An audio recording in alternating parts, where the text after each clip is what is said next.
Hello my fellow retro maniacs and welcome to Let's Look at Fractal eXtreme shareware version that was included with the PC format June 1997 cover disc.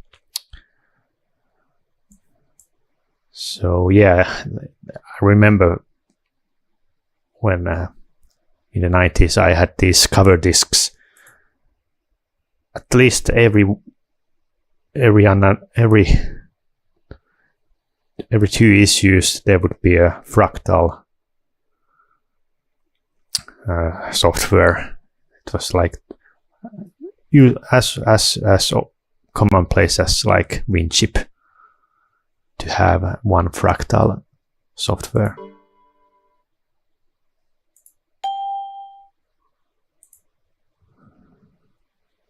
So yeah, but I remember that they were quite like slow. Sometimes it would take like a good 10-20 seconds or 30 seconds to load the next zoom level. So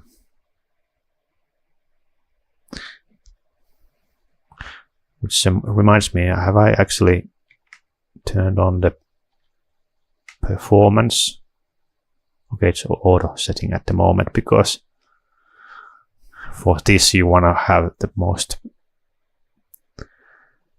powerful CPU, otherwise it's gonna take forever to load these fractals. So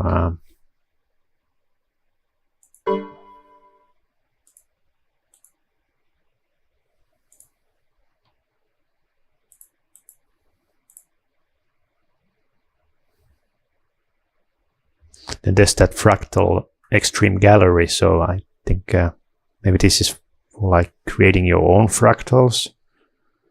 So the gallery, I'm gonna check the gallery as well. If this is just a like creating software.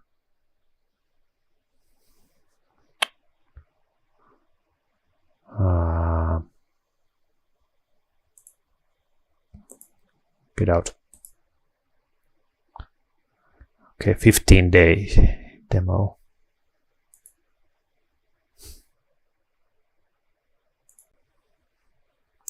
Okay, we got simple Mandelbrot.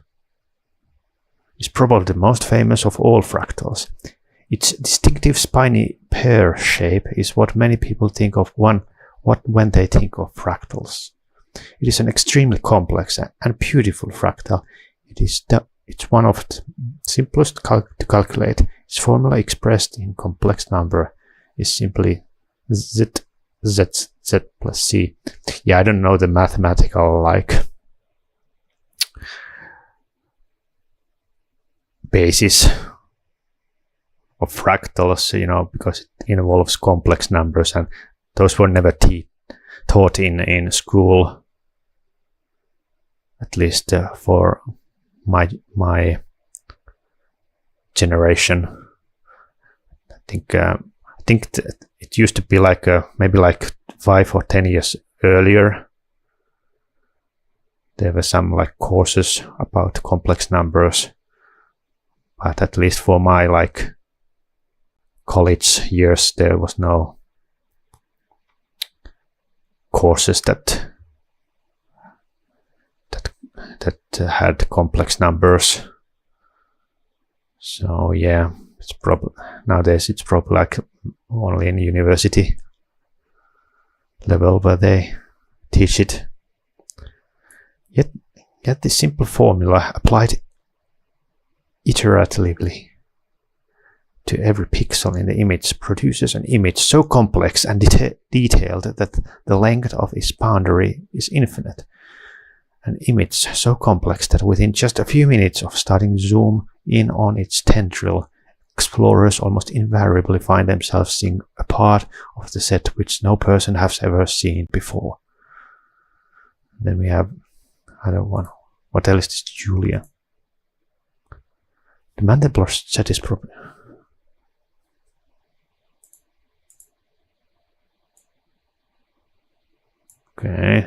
It's like some kind of other transformation.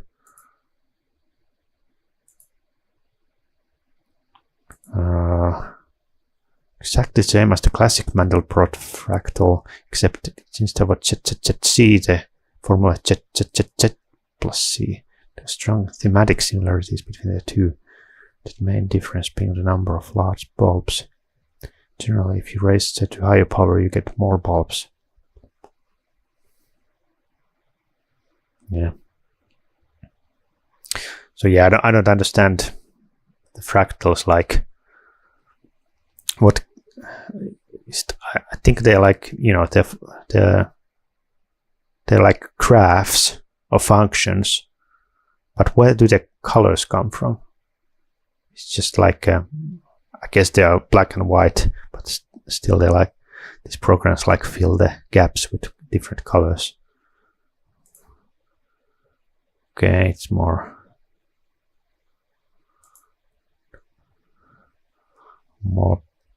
exponential forms. Interesting how it like changes when like it's not. It is like a tube-sized. It's like a mirrored version of the original one, and this is like a triangle, and this is like a square. You know, 1, 2, 3, 4. So I guess this is like 5-corner, yeah, and this is like hexagon. It's always one less.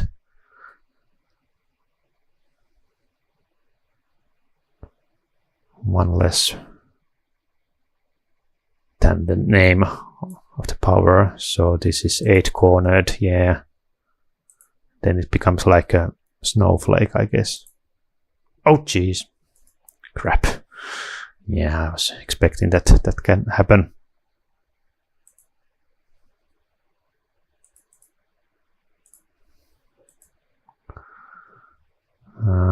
Hidden Mandelbrot. What is this? More complex. Which initially seems to have no relationship to the original Mandelbrot series. However, a bit of exploration will turn up distorted copies of the familiar shape hidden amongst the draperies. And no, the horizontal black line is not an error in this program. That line marks where the imaginary coordinate goes to 0, and there, as in the original Mandelbrot set, a very consistent straight black line is properly produced. I don't know if I'm even pronouncing this Mandelbrot correctly. Autoquadratic. This is a fractal generation inspired by Julian S. Sprott, Clifford A. Pickover. To generate a new and unique fractal, choose plugin setup from options menus. I wonder if this software is still like available. You know, I'm sure that there's like some fractal programs still sold, or maybe just as a freeware version.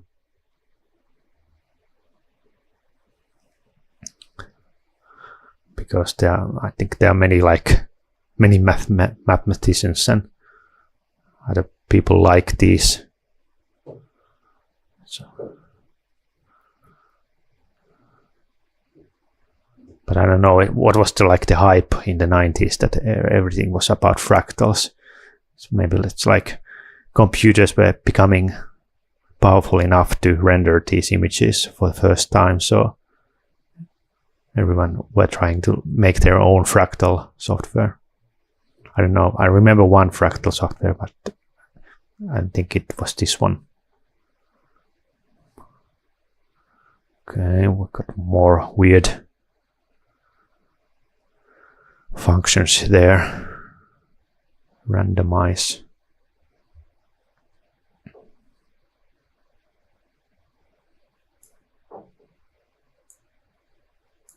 Classic Newton. Fractal based on using Newton's methods to solve 1 minus Z3.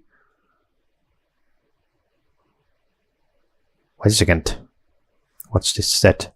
Is it a complex number? Because I don't think Newton used any complex numbers. They are more modern invention.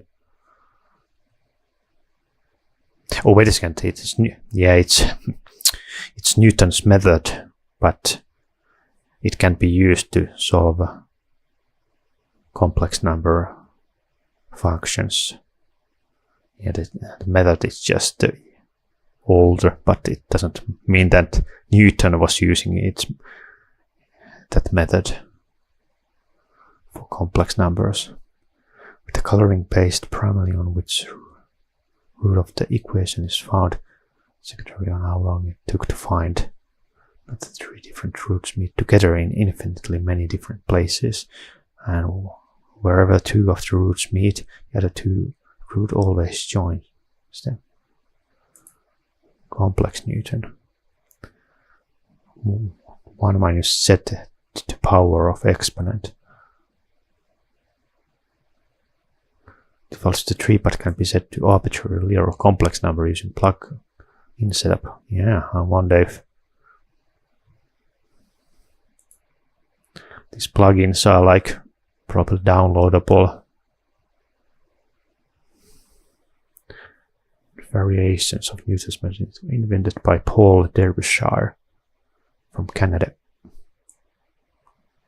Julia version number which is added constantly to enter images set using the set Julia seed. I don't know what this Julia is supposed to mean. Okay, let's just open this one. What does this help?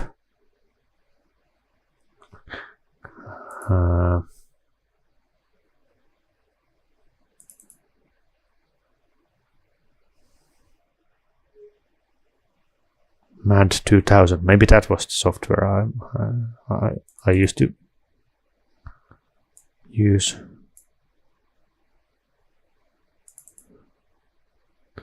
Speed and precision. Fractal movies.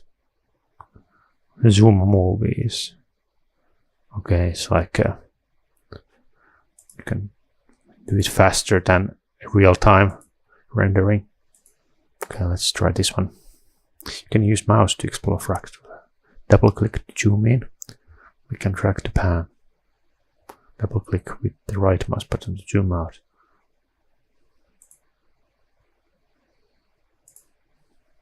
Rotate, control to drag.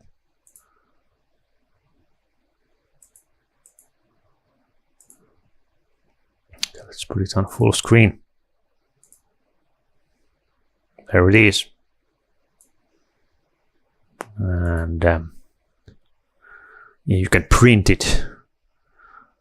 I have a faint memory that I printed some of the fractals back in the day. They didn't really render that well with the 90s ink printers. Quite low quality.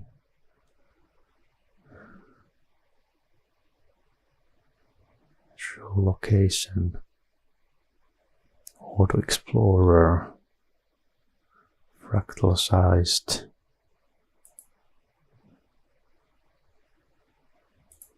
Okay.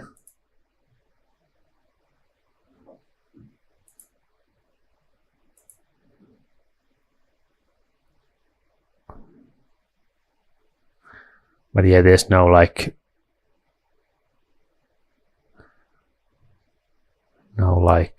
document about the fractals themselves,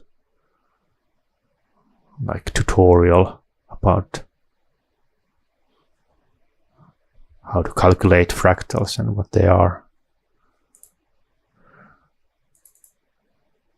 Oh, there it is. Take my words back. Fractal theory. What is the Mandelbrot set? Mathematicians might say it was the locus of points C for which the series Zn plus 1 equals Zn times Zn plus C 0 Z0 is 0, 0 is bounded by a circle of radius 2 centered on the origin. For most of us who aren't mathematicians, the Mandelbrot set is a pretty picture, a mathematical wonder that we can appreciate and to some extent understand, even if you don't understand the first paragraph. Just one example of an amazing new science with applications as far-ranging as weather forecasting, population biology, and computerized plant creation, a floor wax, and a dessert topping. All of these and more. One of the fascinating things about the Mandelbrot set is the seeming contradictions in it. It is said to be the most complex object in mathematics, perhaps the most complex object ever seen, but at the same time it is generated by an almost absurdly simple formula. Multiply z by itself, add c. The answer is the new value for z. Repeat until the absolute value of z is greater than 2, or until our counter expires. If z exceeds 2, then the point is not in the Mandelbrot set. If it doesn't exceed 2 after a large number of iterations, then it's assumed to be in the Mandelbrot set. Where do you need a c? What about the fractal without c?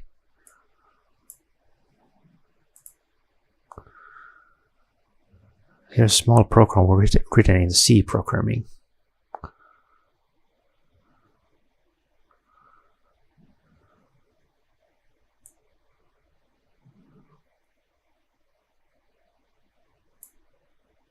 Here's an extra code that actually does all the calculations.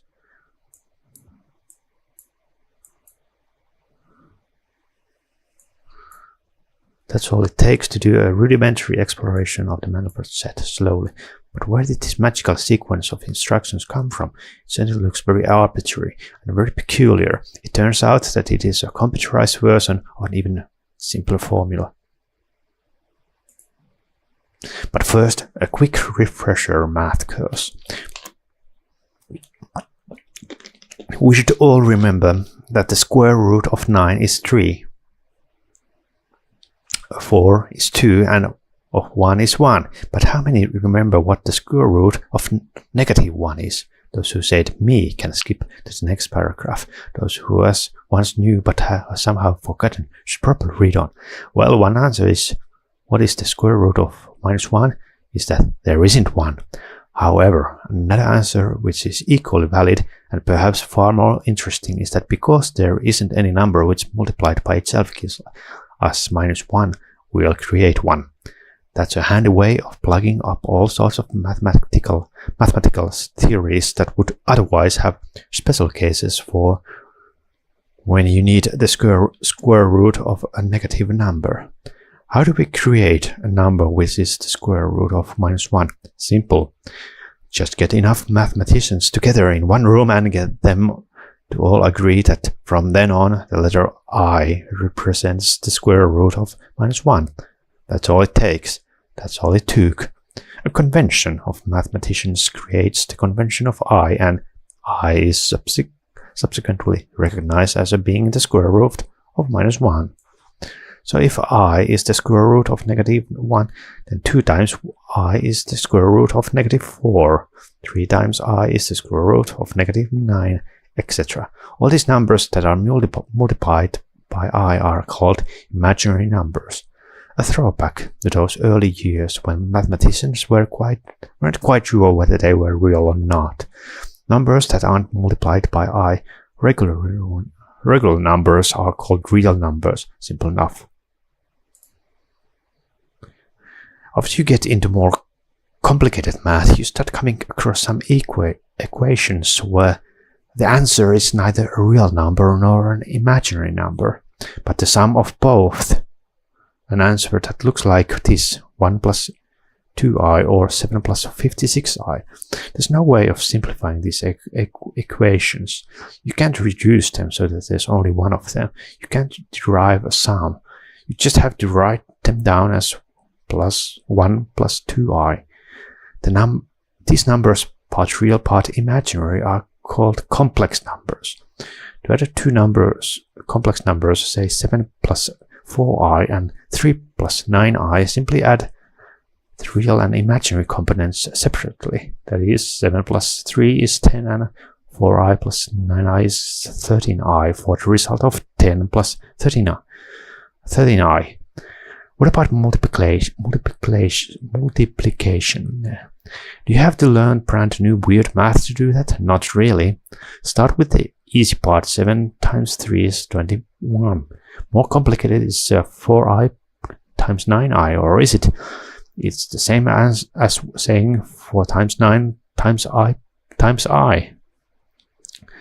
4 times 9 is 36, and you know, because we defined it as such that I plus 1 is minus 1. Therefore, 4i plus times 9i is minus 36. That leaves 7 times 9i, which is 63i, and 4i times 3, which is 12i. First add up the real part, then add up the imaginary parts. So there, the answer is minus 15 plus 75i. A bit cumbersome and error prone, but not too incomprehensible. From all this, the fractal is born.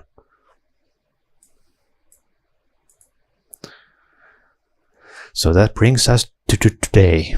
The Mandelbrot set is found in the complex plane. Each point on that plane represents a single complex number of the form a plus bi, where a is the distance left or right from the center line, negative when left, positive when right, and b is the distance above or below the center line, negative when below, positive when above, and I is the root of minus 1. With the understanding we now have a complex math, we can write out the Mandelbrot's formula in a much more compact form. If we had a computer language that understood complex numbers, some do, we could even write a program in the following form. Z is 0 plus 0i c a plus bi. For counter 0, abs z less than equal 2.0. Counter max iters, counter plus plus z plus c. That's it. The Mandelbrot set is really simple. All the lines of code at the beginning of this discussion were just teaching the computer how to do the single line of math above. Multiply z by itself. Add c. The answer is the new value for z. Repeat until the absolute value of z is greater than 2, or until our counter expires. Why 2? No. The only unexplained feature above is the abs z part. ABS stands for absolute value. The absolute value of a complex number is simply its distance from the center of the plane. If we think of the number as a point on the plane, we can measure the distance from the center with a ruler, or that distance can be calculated because it's simple to create a right angled triangle on a plane by determining the square root of a squared plus b squared. If the answer is less than or equal to 2, you are looking at a point in a Mandelbrot set. If the answer is greater than 2, the point is outside the set. Okay. Z starts out being initialized to 0. That is, both the real and imaginary parts are set 0. C is initialized to the complex number, representing the point to calculate. Its real portion is its horizontal distance from the center of the plane. Its imaginary portion is its vertical distance from the center of the plane. Continuing to go through the loop described in the previous panel, take the square set and add c to it. What's the point to all of this? Whether the set will start getting large or will stay a very small number trapped around the center of the complex plane. After the first iteration, z is equal to c, because 0 squared 0 is 0. Then if z is larger than 1, when it is squared, it will leap outward trying to break free. However, if c is pointing in the opposite direction, then when c is added in, it will pull z back. First I thought I was out, now I was pulled back in. If z is smaller than 1, squaring z makes it even smaller, but again, c is a wild card. Which way will it push z, in or out? There is no shortcut way of finding out. The calculations have to be performed, but as we zoom in to the convoluted boundary of the Mandelbrot set, we can see that z and c have fought a mighty battle to see whether z escapes or not. Constantly changing sides, teetering near the brink of 2, only to fall back towards 0. It is a battle where a change of a millionth of a unit can be the difference between staying forever trapped or shooting off to infinity. The Julia set is very similar to the Mandelbrot set in how it is calculated. The actual calculation loop is identical, but the initialization is slightly different. For the Julia set, z is initialized to the current point, and c is initialized to the seed value, another complex number which is typically taken from the Mandelbrot set. For each different value of c, you can get entirely different Julia set. Because of the infinite number of values for c exists, there are an infinite number of Julia sets, each of which can be zoomed to any level of magnification. That's why 1,000 years from now, you'll still be able to look around the Mandelbrot and Julia sets and know that you are almost certainly exploring an area that no human being has ever seen before.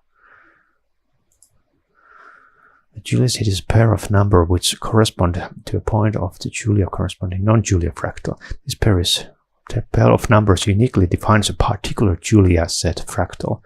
The Julia seed is used in the Julia calculations as the value for c in the equation z equals z plus c, while the pixel being calculated is used as an initial value for z. The Julia seed can be adjusted and viewed by using the Z Julia seed window.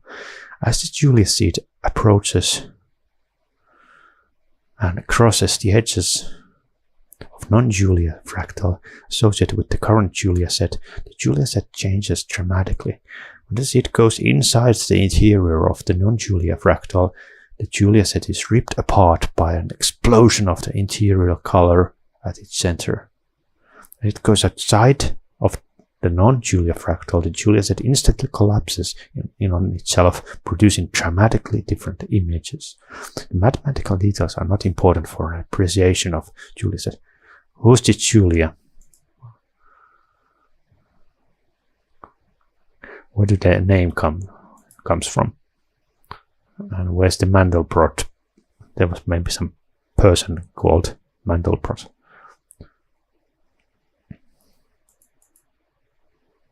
How? Okay, there's 2 more articles. Let's read these because these are interesting.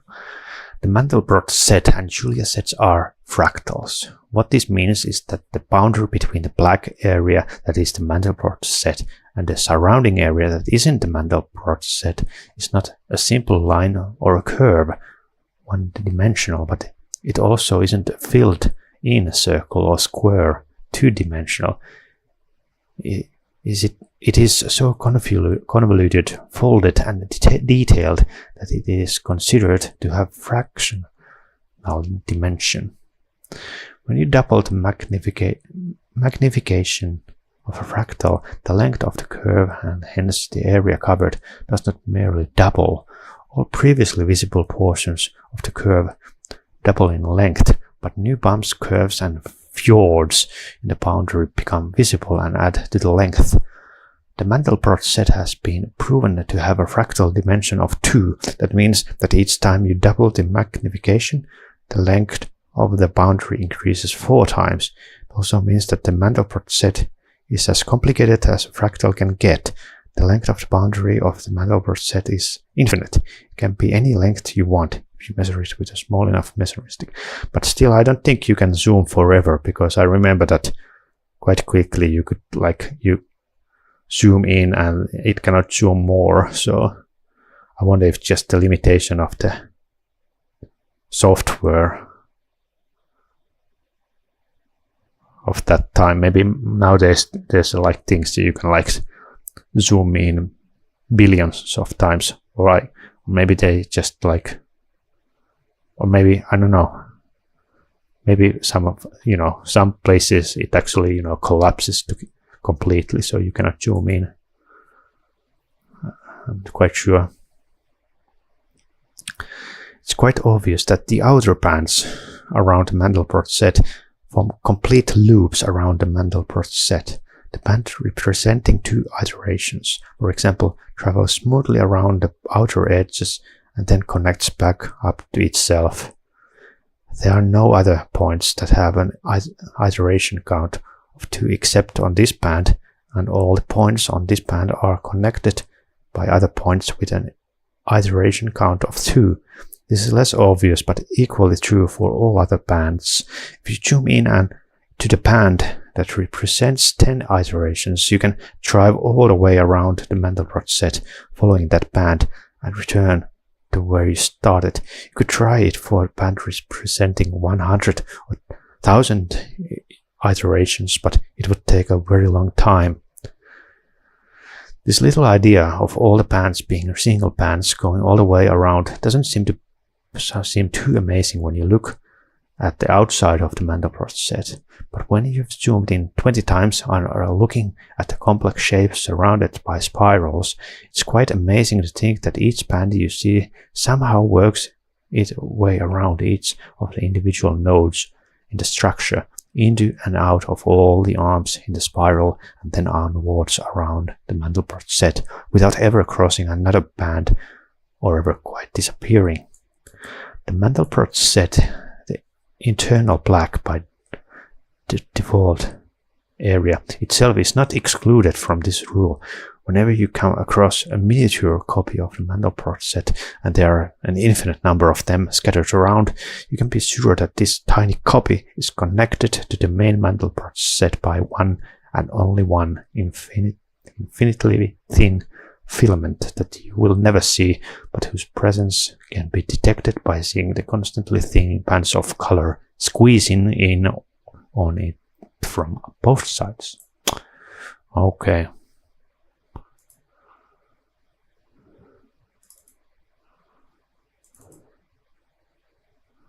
Yeah, this seems to be a very well-made software.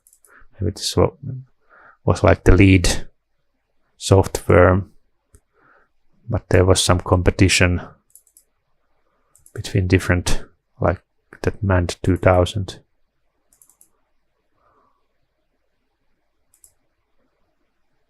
Oh, it's the same software, Amiga-based fractal exploration. So it,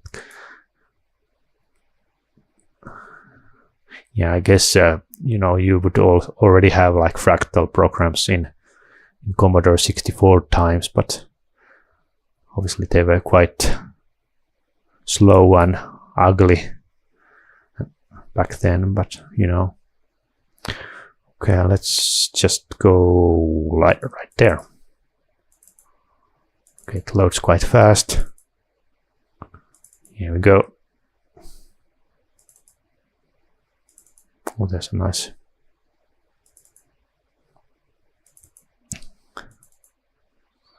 Here we are here.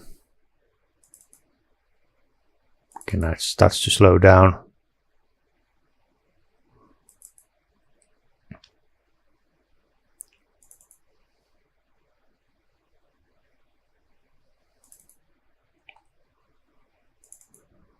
(17 times zoom, 18 times zoom). Wonder what's the limit. It's probably won't allow to go like 100. Okay, now it's starting to struggle.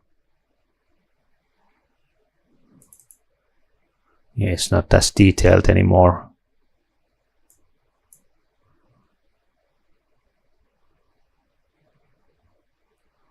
Let's go there.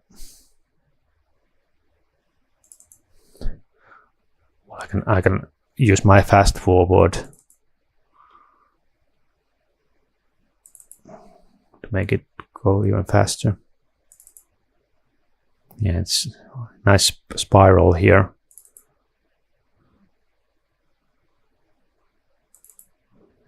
Times. Is there anything at the center?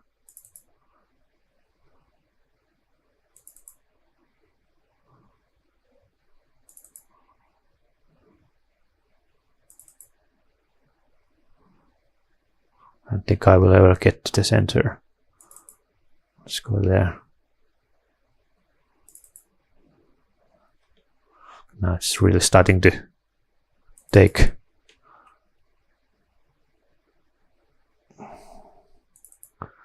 That's interesting.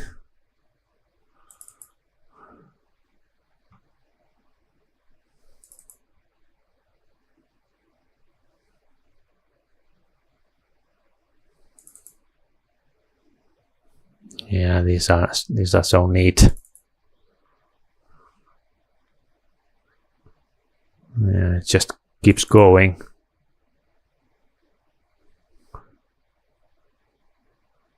Just pick another 10 read. But there seems to be the same, like there's these bulbs, and then there's these spiral connections.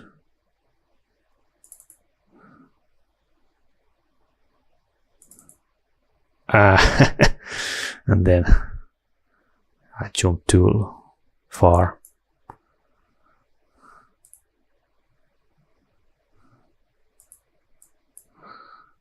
Okay.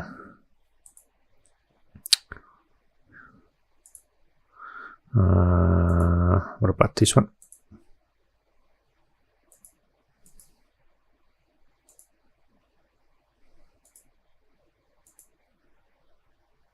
It's this edges.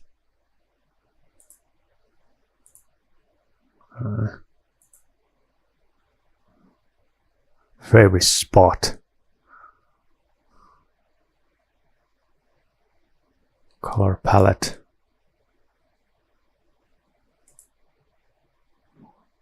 Rainbow.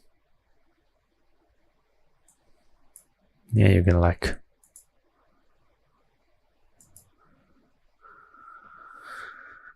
you can customize however you want.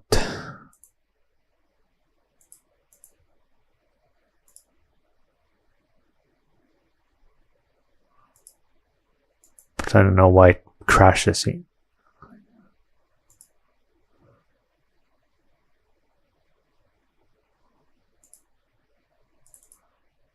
Okay, it's very weird. That's the weird line there. I like this section, it's like completely like random. It goes like there. This almost looks like some kind of a, you know, sea current. This is like shore.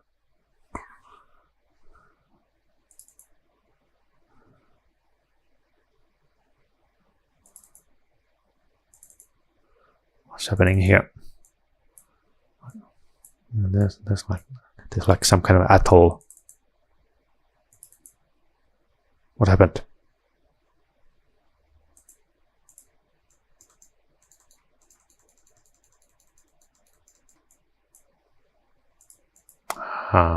Reset.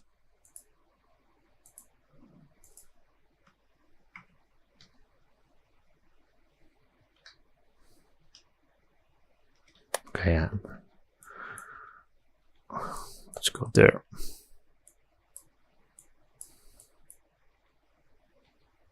What's going on here? This is not like connected at all. Weird. Oh, why does it do that? It like goes straight in.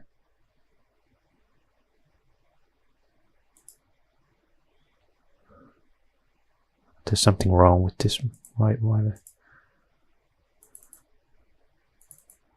like mega zooms?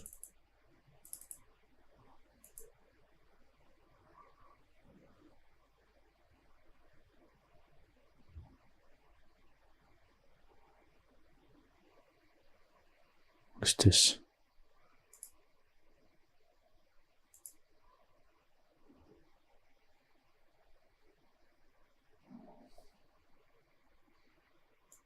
Okay.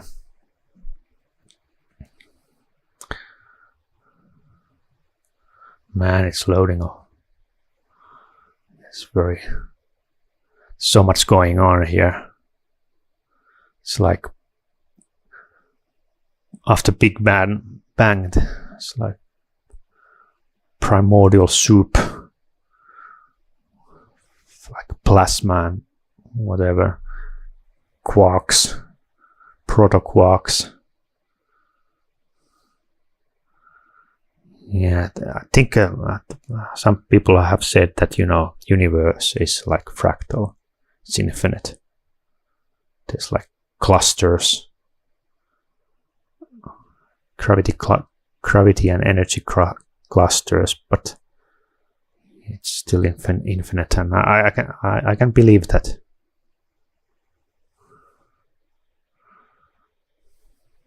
Yet, yeah, here you doesn't. There doesn't seem to be those like holes. It's just this weird mass. No spikes. Oh, like lagoons you see on the normal fractal. Yeah, this is kind of boring. Let's pick some other one.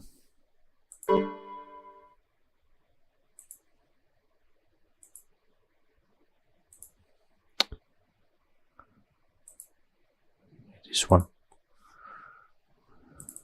And there's like double galaxy here. But then we have like weird squeezed one here.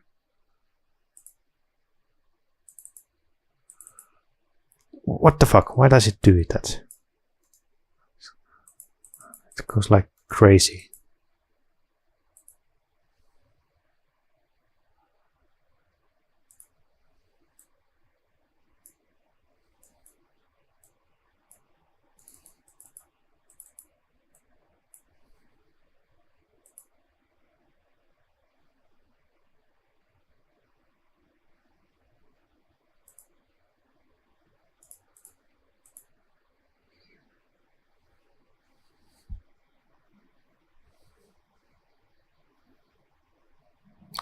Go. Yeah, it's like more and more of these like spines or fibers. 29. I think it will crash soon. Okay, it goes faster if there's nothing to render.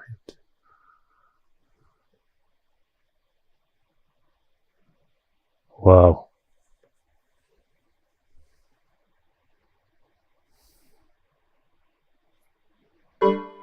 Oh, accuracy limit of this Fractal plugin. Degrading of the image quality. So 47 is the limit. I wonder what's the limit of today's like the newest Fractal software.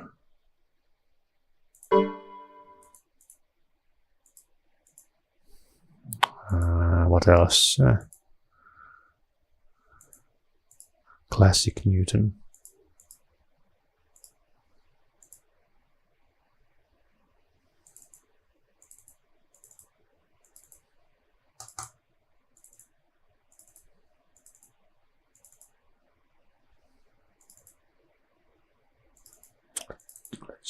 this one. Yeah, this just loops identically.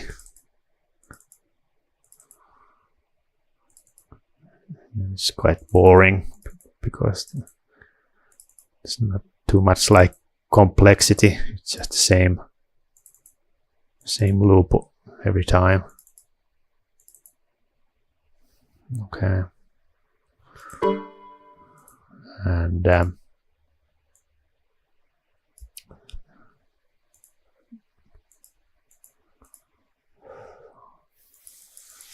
finally, Nova. Also, I have to check that Julia variation.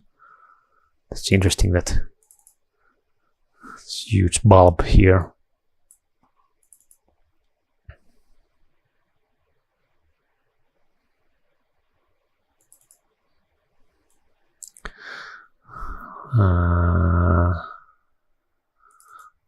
Go there, for example.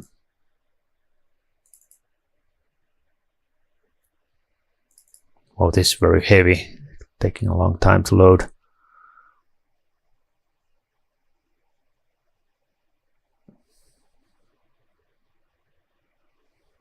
Yes, this is very complex. There's all kinds of weird stuff happening here.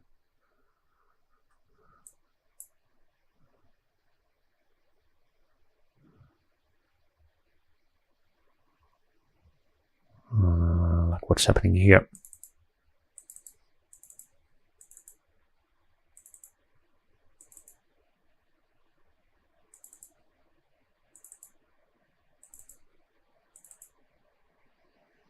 Taking a while.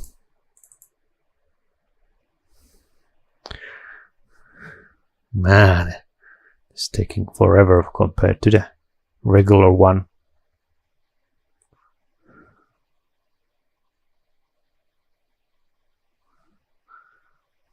You need Pentium 3 for this one.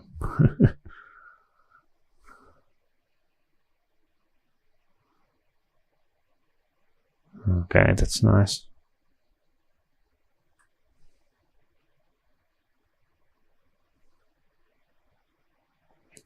Yeah, this is just ridiculously slow now.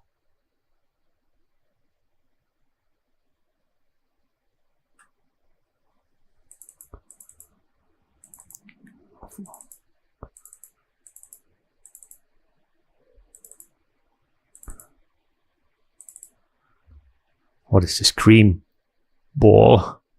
Usually it's black, but now it's green.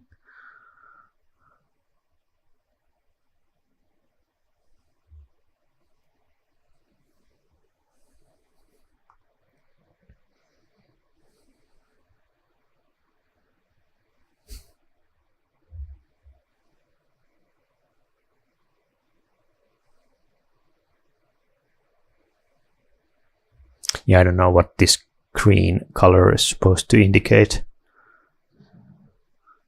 I think it's some kind of like a, you know, it's like heat coloring, so it's some kind of a distance or something, but I don't know. Even though I read the text, I didn't really understand how these are like rendered. There should be like some kind of like animation of how the computer starts rendering these images, like, or how do you start if you want to make a fractal by hand? Where would you start, and how would you start doing it? Okay, okay, let's finally check the Julia thing. Julia fractal. What is this? This doesn't look right.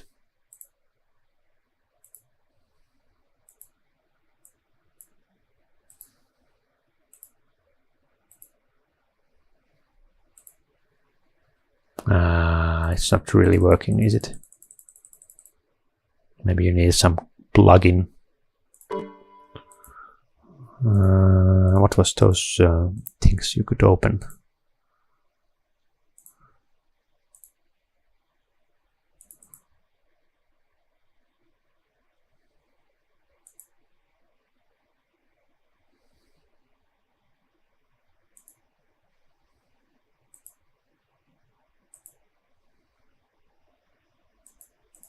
Zoom movies.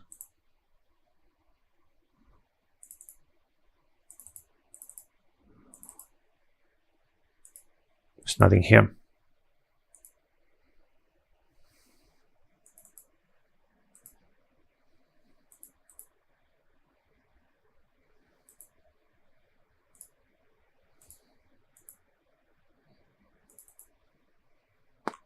Oh, this is working. Buttress.